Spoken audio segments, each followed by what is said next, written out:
Hello, everyone. So I just wanted to do a part two to my Investor Day reaction. Had a chance to sleep on it and see some other reactions and think a little deeper on what we saw. Looks like I was right though. The market's not liking what it saw there, but I'll talk a little more about that as we go on. So Tesla laid out a plan to eliminate fossil fuels. Basically, they had a slide there showing the percents of each area. I'll show it here. So this is the chart they had showing renewable power in the existing grid, what that corresponds to is for reduction in fossil fuel use. So the biggest one here is the electricity grid, and renewably powering that is going to displace 35%. And Tesla's barely addressing this market so far.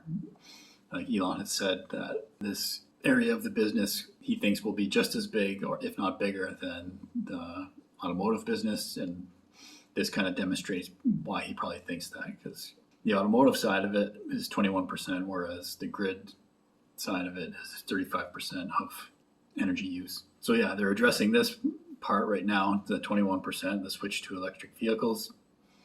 And then you got 22% reduction in fossil fuels to switch to heat pumps, something I've been interested in for a long time. I used to work for a geothermal heating and cooling company, which is a heat pump.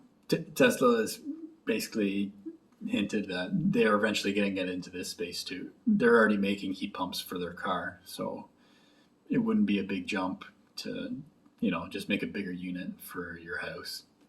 So I think one day we will see that from Tesla. And then they mentioned high temp heat delivery and hydrogen for like industrial uses, for example, like smelting steel.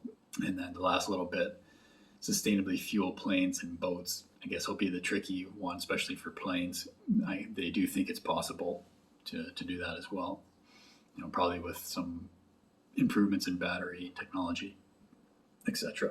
So then they had another chart about their new drive unit. So you see it here. Our next drive unit will be even more scalable. 75% reduction in silicon carbide. You can use any battery chemistry to power it. 50% reduction in factory footprint. Around $1,000 all-in costs for the whole drive unit. So that's a pretty affordable drive unit. And then they went on to say this new Gen 3 drive unit will use no rare earth metals. So this was just the slide showing that. This presentation was very technical. If you're an engineer, you probably found it quite interesting. But if you're the average person, you probably found it boring. And in general, the market has, I didn't think the market would like it, and that's shown to be the case. The market has seemed to wanted the shiny new toy. Dylan Loomis from Electrified, I got to give him credit. He said that on the Twitter post. The shiny new toy is coming, just they didn't unveil it at Investor Day yesterday. Next gen platform is what they were talking about all throughout the presentation, but they didn't actually have a design that they unveiled. It was all about how they're going to reduce the cost and reduce the space needed for manufacturing it.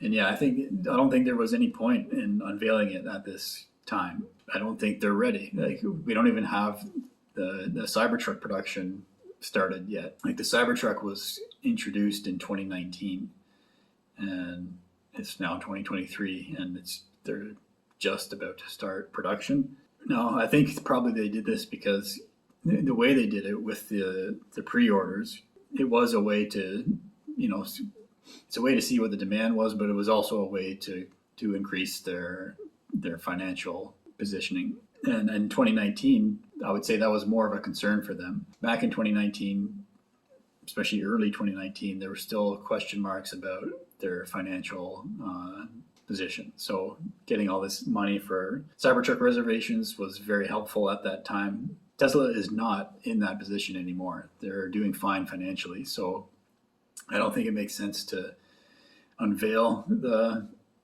next gen vehicle and potentially get some money from pre-orders. I think it's better for them to wait for Tesla to get to a point where they're almost ready to actually produce the next gen vehicle before they unveil the design.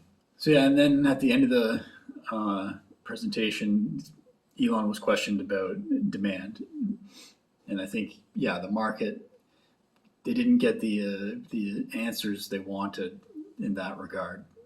Analyst questioned Elon about it, and Elon's answer was that demand was infinite, and I don't think that really satisfied the person who questioned him or the market in general.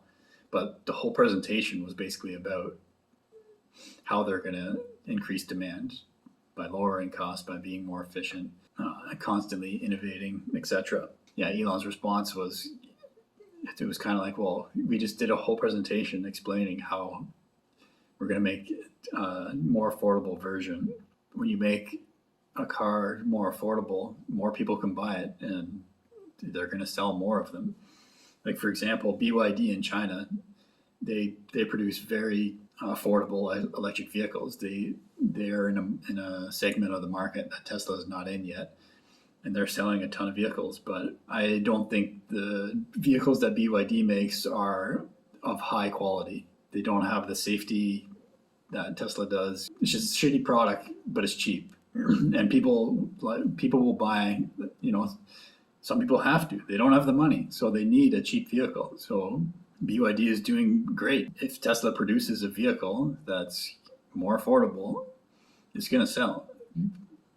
People who couldn't get into the game with Teslas at higher price points, they'll be able to. And the addressable market goes to 80%, I think they said in the presentation. It's like the market wanted Elon to say like these specific words that would alleviate their concerns about demand. But he didn't just say like these specific words that they wanted. He just gave the technical, or the whole presentation was about how they get to a lower cost to produce a vehicle. I would say Tesla, they have no demand problem. They showed in the presentation the exponential growth in sales that Tesla has. I think it was something along the lines of the first million vehicles took 12 years to sell. The second million took 18 months. The third million took 12 months, and they just reached 4 million. So that fourth million took 7 months to create. So that's exponential growth. Like, what more do you want from Tesla? They're doing an amazing job, and there's no demand issue. Tesla has so much going on. It's hard to wrap your head around, and I think that's why they want like just this shiny thing that the market can cling to and be like, oh, they have this new thing, and it's easy to understand and give the market a reason to buy the shares. But there's so much going on, it just gets confusing. They got the Tesla bot, they got the lithium plant where they're gonna try out a new refining process, and they want to guide other refiners. If this new process works for them, they can say, hey, look, try this refining process. You can really increase your output. You got the Lathrop factory for the Megapack, the grid storage, huge area of the market that they can address, and a lot going on there. Then you got FSD beta improvements. You got factory announcements, increasing efficiency at the factory. The Cybertruck's going to the 48 volt. They mentioned this in the presentation, that the Cybertruck would go to the 48 volt architecture, much more efficient for the wiring and whatnot. And I think, that for the Gen 3, they mentioned that it'll eventually go to all wireless communication between the controllers, so potentially eliminating almost all the wiring. So I think the market, was just looking for the right words from Elon, and they didn't get it. But the words that say alleviates their concerns that demand is an issue. They should look at the data and do some thinking of their own and realize demand is not a problem for Tesla. Demand it's not going to be perfect. It's not going to be up and to the right with no bumps along the way. It's not a linear uptrend for every locality and segment of the market at all times. But you can look at Tesla's worldwide sales and conclude things are looking pretty good. Like I said, with the exponential growth of sales up to 4 million now. Or you can cherry pick an area of the market for a particular month and say, looks like a problem here.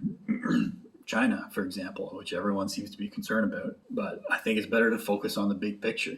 Tesla in Shanghai, they don't only ship cars to China, they also ship to Europe. You gotta look at the big picture, and that's what this presentation was all about. Tesla laid out a path for themselves that looks like it will take humanity to a whole new place.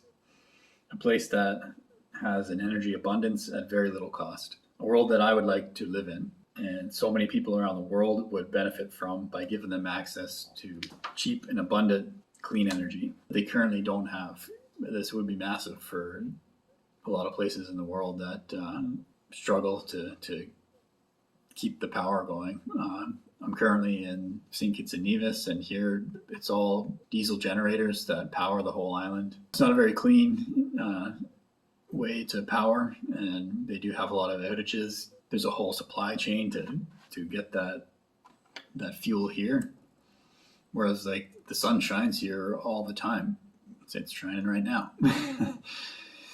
So if this is one example of many around the world where I think they would benefit hugely from renewable energy and a large battery installation to make their grid more stable. So yeah, the market did not like what it saw yesterday, and the shares are down today. So to me, this looks like a buying opportunity.